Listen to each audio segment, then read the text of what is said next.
Daí, pessoal, o assunto agora é sobre estruturas de decisão. O if verifica se uma sentença é verdadeira ou falsa. Caso seja verdadeira, ele executa uma determinada ação. Nesse exemplo, a variável var é definida como 2, e abaixo o if pergunta se var for igual a 2, então imprima a palavra olá. Se a esta verificação estiver subordinada à execução de muitos comandos, então eles precisarão vir nas linhas de baixo, e você deve fechar o condicional utilizando a expressão endIf. Você também pode construir o if de modo a executar um comando, mesmo no caso do resultado da verificação ser falso, para isso acrescentando um else no código. Quando for necessário fazer várias comparações, você pode utilizar o complemento else if. A diferença é que em uma estrutura com esse complemento, na primeira sentença que for verdadeira, a estrutura é encerrada, não checando as sentenças seguintes, se houver. Já utilizando vários ifs, por serem independentes, cada um será verificado. Na estrutura com o else if, os comandos que vão ser executados se a sentença for verdadeira não podem estar na mesma linha. Você também pode colocar um if dentro de outro if. Dessa forma, eles serão ifs alinhados. Aqui eu preciso que as duas sentenças sejam verdadeiras para que o comando print seja executado. Nesse código você percebe que o if de dentro está um tab à frente do if de cima. Isso se chama indentação e tem a função apenas de tornar o código mais legível.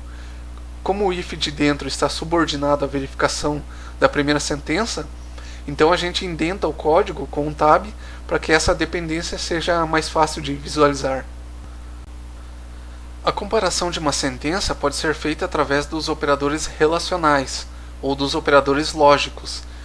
No exemplo com o end, o print será executado somente se as duas sentenças forem verdadeiras. No caso do or, basta que uma das sentenças seja verdadeira para que o print seja executado. Em alguns códigos você pode encontrar o end fora dos colchetes, o que não é um problema, mas por uma questão de legibilidade é melhor usar com os colchetes. Você pode encontrar também códigos onde exista um cálculo na verificação da sentença. Esse cálculo não altera o valor da variável, o seu resultado vai servir apenas para a comparação. Existe um comando que funciona de maneira semelhante ao if, que é o comando caseSelect, mas ele não funciona no PGen, o emulador do Mega para PS2, por isso eu não vou comentar sobre ele, mas na pasta examples tem um código que usa o case que você pode dar uma olhada. Agora vamos falar sobre laços de repetição. O comando for repete a execução de um ou mais comandos uma certa quantidade de vezes. Aqui a variável a é iniciada com o valor 1. São executadas as instruções dentro do for e no next é somado 1, a variável a, para a comparação na próxima iteração.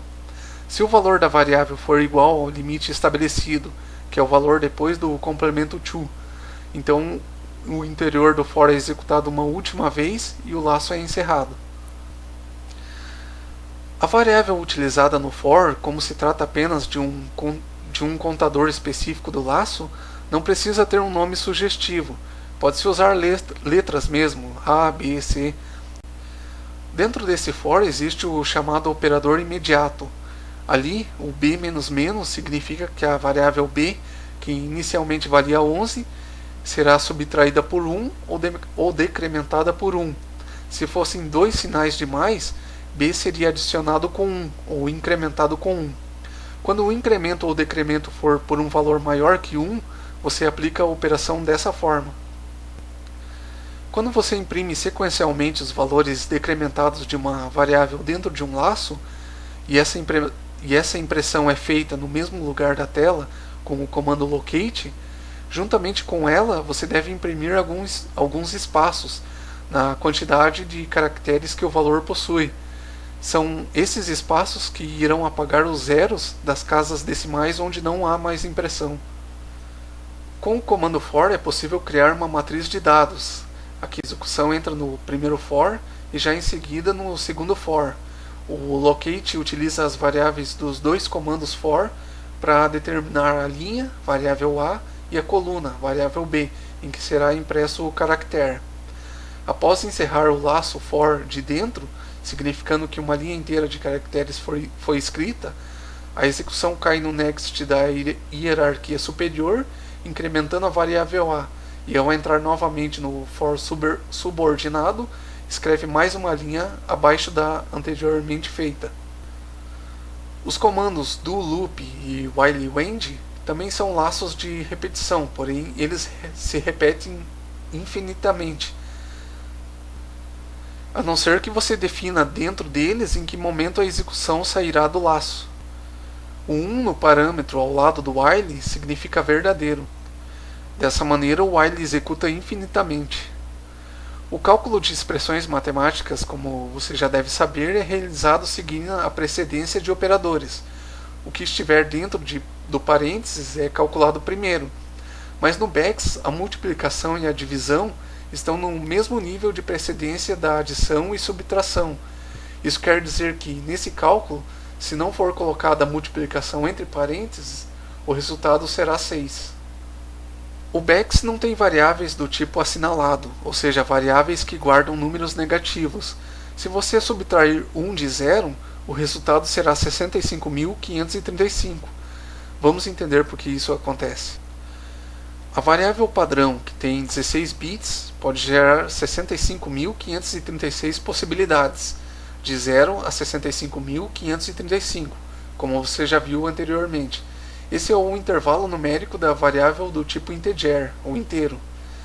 Se você imaginar que os valores desse intervalo numérico estão dispostos em um círculo, como se fosse um relógio, fazendo os seus extremos estar lado a lado, e que uma adição ou subtração determina o movimento do seu ponteiro, ao adicionar qualquer valor a zero, o ponteiro se moveria em sentido horário, percorrendo progressivamente os números até chegar ao resultado, mas ao subtrair qualquer valor de zero, ele se moveria em sentido anti-horário, percorrendo regressivamente os números até chegar ao resultado. Então no BEX, você até pode utilizar a representação de um valor negativo no seu cálculo, desde que o cálculo não resulte em um número negativo. Aí você vai me perguntar, mas se eu estou calculando é justamente para saber o resultado. É que em várias situações você vai fazer um cálculo entre um número positivo de valor alto e um número negativo de módulo pequeno. Módulo de um número é o valor sem considerar o sinal. Então, de antemão, você saberá que o resultado não será um número negativo. Aqui um exemplo de cálculo com a representação de um número negativo. Por que eu digo representação de um número negativo? Porque aqui o menos 4, na verdade, vale 65.532. Fazendo o cálculo com o nosso reloginho, o ponteiro vai se mover 4 vezes para a esquerda, parando no 65.532, e depois se mover 9 vezes para a direita, atravessando novamente o intervalo numérico, e mostrando assim um resultado correto. Se for o inverso, tendo no cálculo um número negativo com um módulo maior que um número positivo, o ponteiro do relógio vai acabar não atravessando o intervalo numérico, gerando assim erro no cálculo. Bom pessoal, por enquanto é isso, até o próximo vídeo.